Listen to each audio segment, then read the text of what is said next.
Hello everyone. तो आज हम लोग डिस्कस करने वाले हैं क्लास 7 एनसीईआरटी हिस्ट्री के चैप्टर 5 को। चैप्टर का नाम है जनजातियाँ, खानाबदोश और एक जगह बसे हुए समुदाय। इससे पहले के वीडियोज को आप नहीं देखे हैं या पहले के चैप्टर्स को नहीं देखे हैं तो आप प्लीज़ देख लीजिए, क्योंकि एग्जामिनेशन पॉइंट ऑफ व्यू से ये काफ़ी इंपॉर्टेंट है। अगर छोड़ेंगे तो फिर कवर नहीं हो पाएगा। इसलिए हम लोग शुरू करते हैं आज का 5th चैप्टर। और इस चैप्टर में हम लोग को जनजातियों के बारे में पढ़ना है। साथ ही साथ थोड़ा सा अंतर हमको समझना होगा कि ये जो जनजातियाँ हैं आज के ये ब्राह्मणवादी समाज से किस प्रकार से भिन्न है, या एक स्टेबल जो समाज रहा है उससे किस प्रकार से भिन्न है। तो हम लोग यह पाएंगे कि दो प्रकार के बेसिकली समाज थे मानव जाति में। एक समाज जो सुदूर क्षेत्रों में जंगलों में रहा करते थे, जो ब्राह्मण के जो बनाए गए नियम थे उनका पालन नहीं कर रहे थे, जो जिनका अपना एक नियम था, अपना एक कस्टम था, अपना ट्रेडिशन था, अपना कल्चर था, और वो अपने द्वारा चुने गए प्राकृतिक देवताओं, देवी देवताओं या अन्य देवताओं की पूजन किया करते थे। वो मौखिक रूप से अपने नियमों को आगे वाली पीढ़ी को ट्रांसफ़र किया करते थे, हस्तांतरित किया करते थे। वहीं ब्राह्मणिकल समाज जो था, जो ब्राह्मणवादी समाज जो था, वहाँ जाति व्यवस्था थी, वहाँ पर ऊंच नीच का भाव था, वहाँ पर आपको बहुत प्रकार से समाज में बंटवारा देखने को मिलता, अंतर देखने को मिलता। और जब मुग़ल का साम्राज्य आया तब यह बंटवारा धीरे धीरे बढ़ता गया। मुग़लों के समय, सल्तनत के समय, इन सारे समयों में बढ़ता गया। तो इन्हीं दो समाजों के बीच के में हम लोग जो भिन्नता है उनका जो विकास का दौर है उनके बारे में हम लोग पढ़ेंगे कि किस प्रकार से आगे चलने के बाद ये जो आदिवासी या जनजातियाँ समाज हैं वो भी किस प्रकार से मुख्य धारा में मिलती हैं। कह रहा है इस उपमहाद्वीप के बड़े हिस्से में समाज वर्ण के नियमानुसार पहले से ही विभाजित था। ब्राह्मणों द्वारा सुझाए गए नियम बड़े बड़े राज्य के राजाओं द्वारा स्वीकार किए गए थे। इसमें ऊंच और नीच तथा अमीर और गरीब के बीच का फासला बढ़ा। दिल्ली के सुल्तानों और मुगलों के काल में श्रेणीबद्ध समाज ज़्यादा जटिल हो गया। तो एक क्या हो गया, एक श्रेणीबद्ध समाज हो गया और एक जनजातियाँ हो गई। इन्हीं दोनों के बारे में हम लोगों को पढ़ना है। कह रहा है बड़े शहरों से परे जनजातीय समाज। बड़े शहरों से परे कहने का क्या तात्पर्य है, क्योंकि ये सुदूर क्षेत्रों में जंगलों पर, पहाड़ों पर रहा करते थे। कह रहा अलबत्ता दूसरे तरह के समाज भी उस समय मौजूद थे। उपमहाद्वीप के कई समाज ब्राह्मणों द्वारा सुझाए गए सामाजिक नियमों और कर्म कांडों को नहीं मानते थे, और न ही वे असमान वर्गों में विभाजित थे। अक्सर ऐसे समाज को जनजातियाँ कहा जाता रहा है।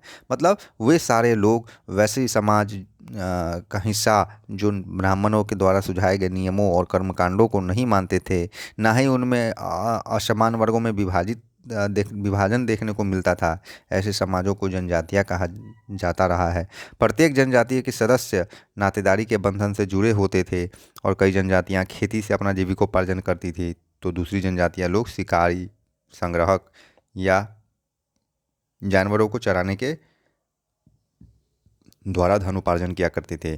प्रायः वे अपने निवास स्थान के प्राकृतिक संसाधनों का पूरा पूरा इस्तेमाल करने के लिए इन गतिविधियों का मिला जुला रूप अपनाते थे। कुछ जनजातियाँ खानाबदोश थी, वे एक जगह से दूसरे जगह घूमती रहती थी। जनजातीय समूह संयुक्त रूप से भूमि और चरागाहों पर नियंत्रण रखते थे और खुद के बनाए नियमों के आधार पर परिवारों के बीच बंटवारा करते थे। कहने का क्या तात्पर्य हुआ कि उनका पेशा, यहाँ पर हम लोगों को ध्यान रखना है कि उनका मुख्य पेशा क्या क्या था। तो उनका मुख्य पेशा पशुपालन, उनका मुख्य पेशा कृषि, ये सारे चीज़ था। चीज़ों को इकट्ठा करना, संग्रहित करना। जंगलों में बहुत सारे लकड़ी वगैरह, आयुर्वेदिक औषधीय गुण वाले पौधे मिलते हैं, उनको इकट्ठा करना, जानवरों के त्वचा को, सींगों को, इन सारे चीज़ों को इकट्ठा करना। तो ये उनका मुख्य जीविकोपार्जन के लिए पेशा था।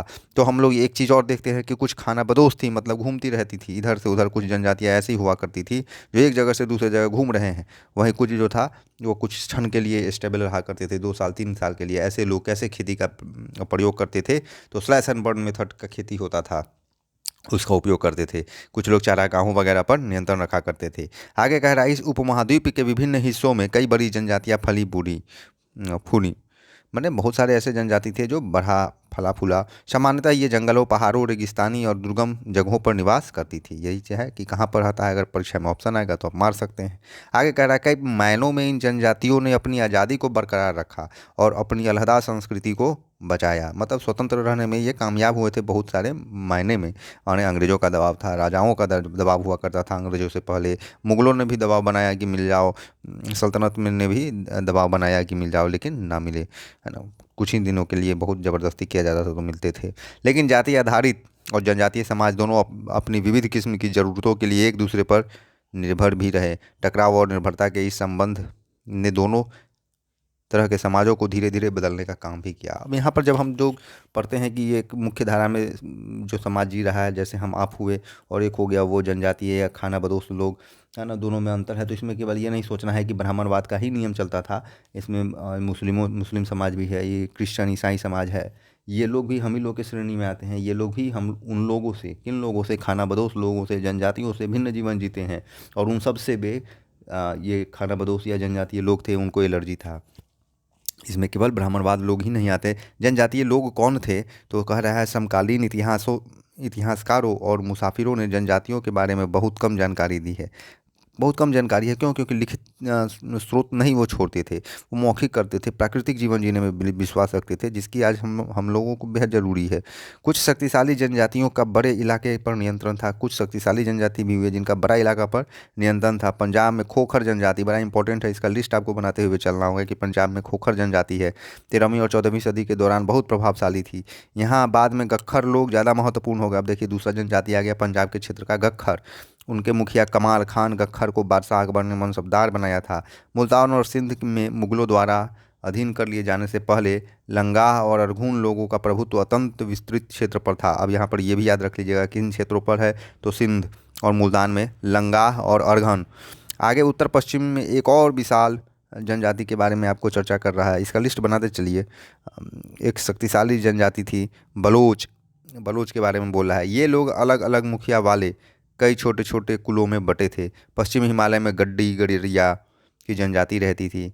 उपमहाद्वीप के सुदूर उत्तर पूर्वी भाग पर भी नागा, अहोम और कई दूसरी जनजातियां का पूरी तरह प्रभुत्व था। मौजूदा बिहार और झारखंड के कई इलाकों में 12वीं सदी तक चेर सरदार शाहियों का उदय हो चुका था। बादशाह अकबर के प्रसिद्ध सेनापति राजा मान सिंह ने 1591 में चेर लोगों पर हमला किया और उन्हें परास्त किया, और उनसे बेचारों से बहुत सारा धन लूटा गया। लकड़ियाँ लूटी गई, हाथी वगैरह लूटे गए, उनके दांतों को लूटा गया, ये सारी चीज़, बहुत सारी चीज़ों को लूटा गया। औरंगजेब के समय में मुगल सेनाओं ने चेर लोगों के कई किलों पर कब्जा किया और इस जनजाति को अपने अधीनस्थ बना लिया। मैंने अंत में मिला ही लिया। तो कुछ याद रखिएगा कि जनजाति ऐसे थे जो मिल भी गए। इस क्षेत्र में रहने वाले महत्वपूर्ण जनजातियों में मुंडा और संताल थे, यद्यपि ये उड़ीसा और बंगाल में भी रहते थे। तो ये था जो अलग अलग प्रकार के जनजातीय ग्रुप जो हैं, जो अलग अलग क्षेत्रों में रहते हैं। तो याद रखना है, एग्जाम में पूछता है कि कौन सा जाति किधर रहता है। आगे और कह रहा है कि कर्नाटक और महाराष्ट्र की पहाड़ियाँ कोली, बुराद तथा कई दूसरी जनजातियों के निवास स्थान थे। ठीक है, तो ये भी याद रखना है कर्नाटक और महाराष्ट्र का। कोली लोग गुजरात के कई इलाकों में भी रहते थे। कुछ और दक्षिण में कोरागा, वेतर, मारवाड़ और दूसरी जनजाति की विशाल आबादी थी। भीलों की बड़ी जनजाति पश्चिमी और मध्य भारत में फैली थी। तो ये भी याद रखना है भील कहाँ रहता है। 16वीं सदी का अंत आते आते तक उनमें से कई एक जगह बसे हुए खेतीहर और यहाँ तक जमींदार बन चुके थे। मतलब धीरे धीरे इनके जीवन शैली में भी बदलाव आया। ये भी मुख्य धारा में रहने वाले लोगों से मिलते जुलते गए और अस्थायी जीवन को जीने का शुरू कर दिया एक बहुत बड़ा वर्ग ने। आगे क्या देखते हैं, अंत आते आते तक खेती और यहाँ तक कि जमींदार बन चुके थे। तब भी भीलों के कई कुल शिकारी संग्राहक बने रहे।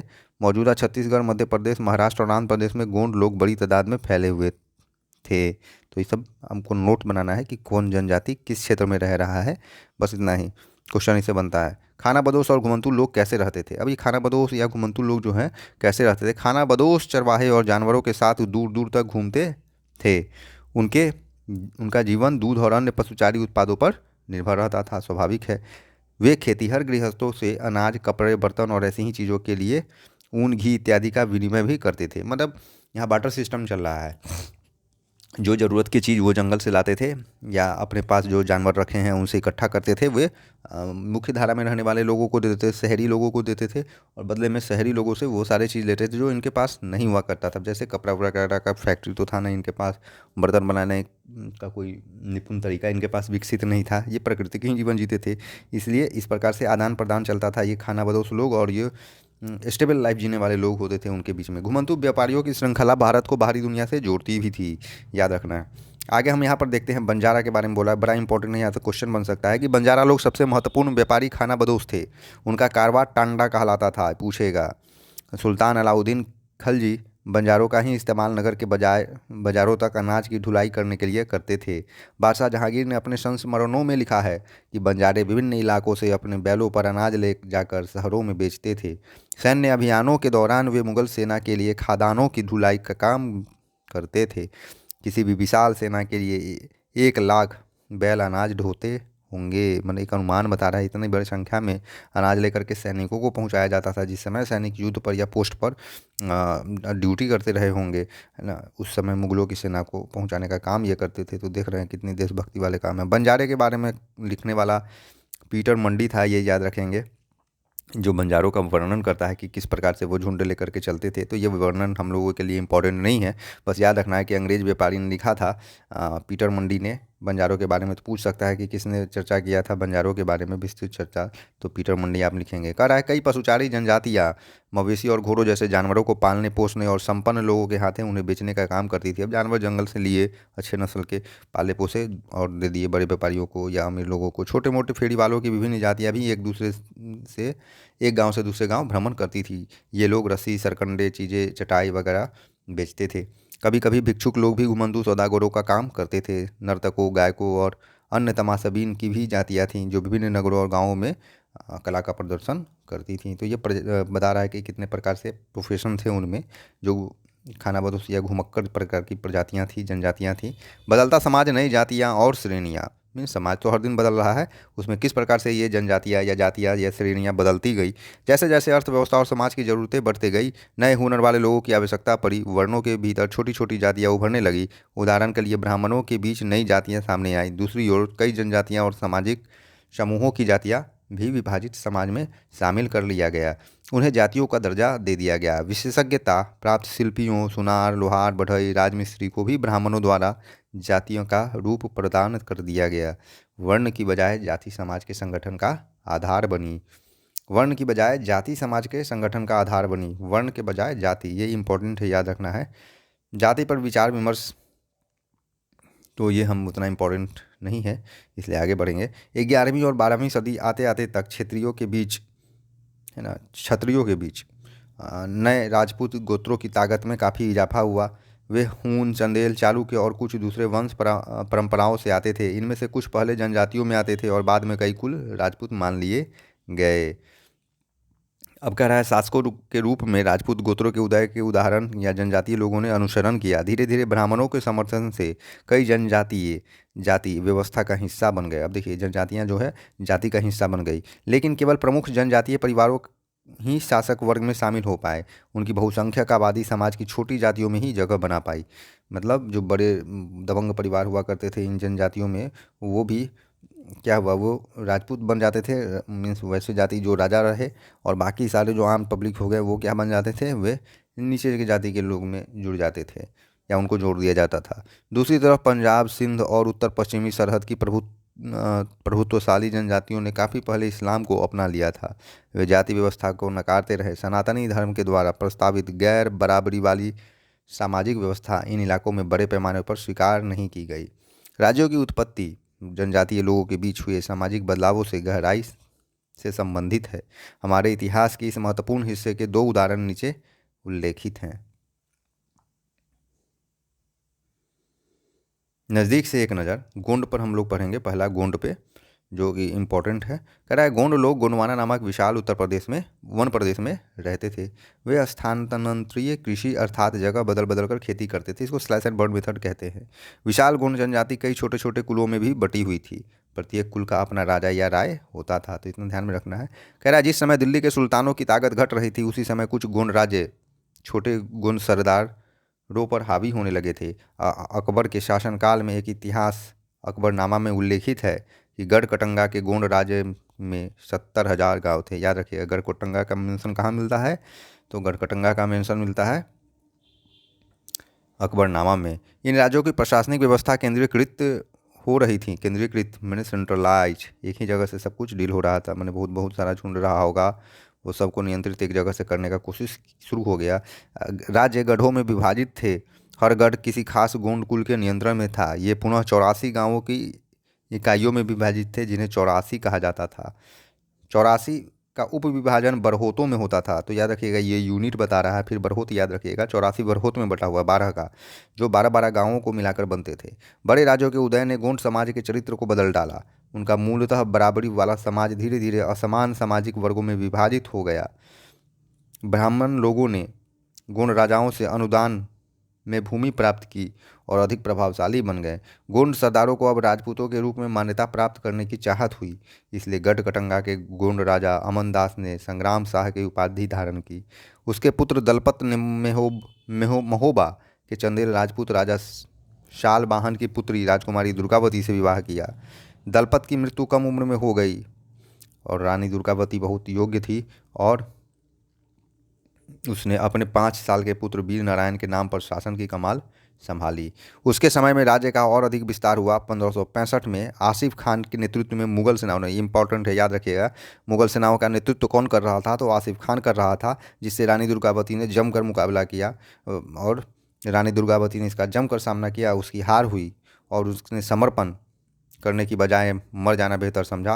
उसका पुत्र भी तुरंत बाद लड़ता हुआ मारा गया।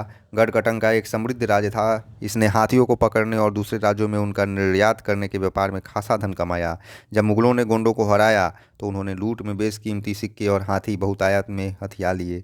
उन्होंने राज्य का एक भाग अपने कब्जे में ले लिया और शेष वीर नारायण के चाचा चदर शाह को दे दिया। गढ़कटंगा के पतन के बावजूद गोंड लोग कुछ समय तक चलता रहा, लेकिन वे काफ़ी कमज़ोर हो गए और बाद में अधिक शक्तिशाली बुंदेलों और मराठों के खिलाफ उनके संघर्ष और सफल रहे।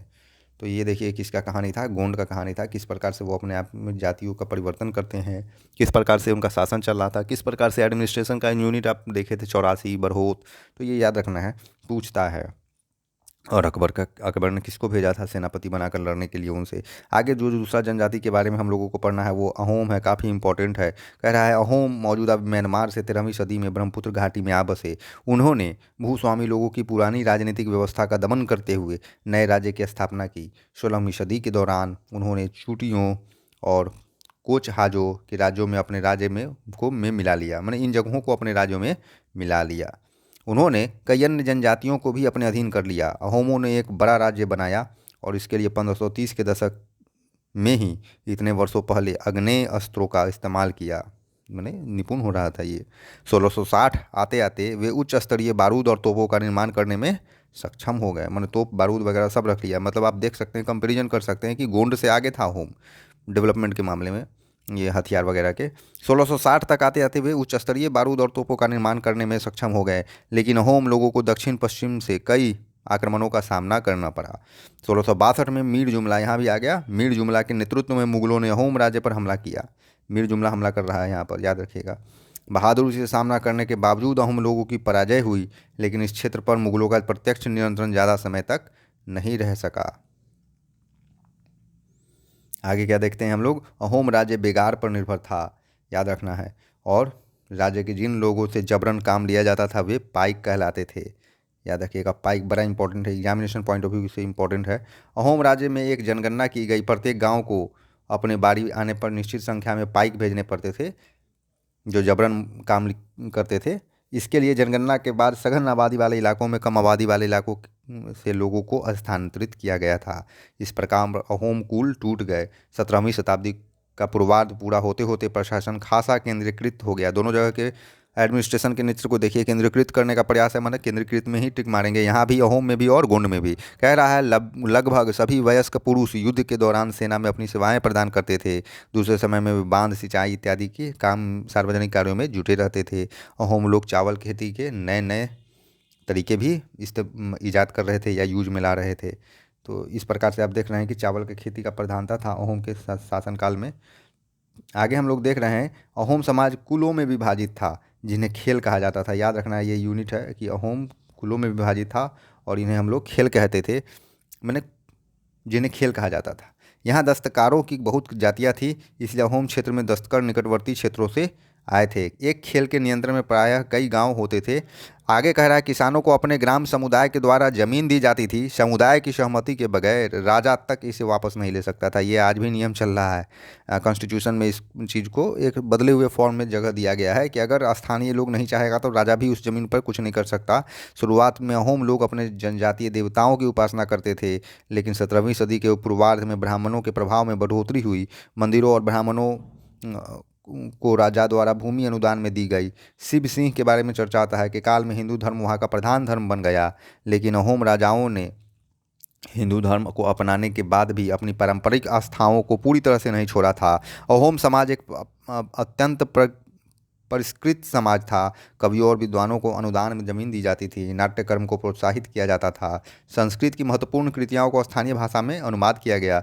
बुरंजी की चर्चा कर रहा है, इंपॉर्टेंट है, याद रखना है कि बुरंजी नामक ऐतिहासिक कृतियों को पहले अहोम भाषा में और फिर असामी में लिखा गया।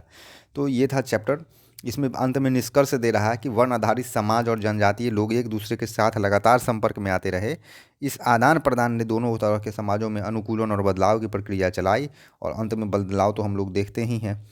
और कुछ जनजातियों ने संगठित प्रशासनिक व्यवस्था वाले विस्तृत राज्यों की स्थापना की, और इस तरह वे राजनीतिक रूप से ताकतवर हो गए। इसने उन्हें बृहत और अधिक जटिल राज्यों और साम्राज्यों के साथ संघर्ष की स्थिति में ला खड़ा किया। तो ये चैप्टर नंबर 5 था जो आप पढ़ रहे थे, जनजातीय खाना बदोश वगैरह इन सब चीज़ों के बारे में। आगे के वीडियोज़ को देखने के लिए आप वीडियो को लाइक कीजिए, चैनल को सब्सक्राइब कीजिए, शेयर कीजिए। Thank you.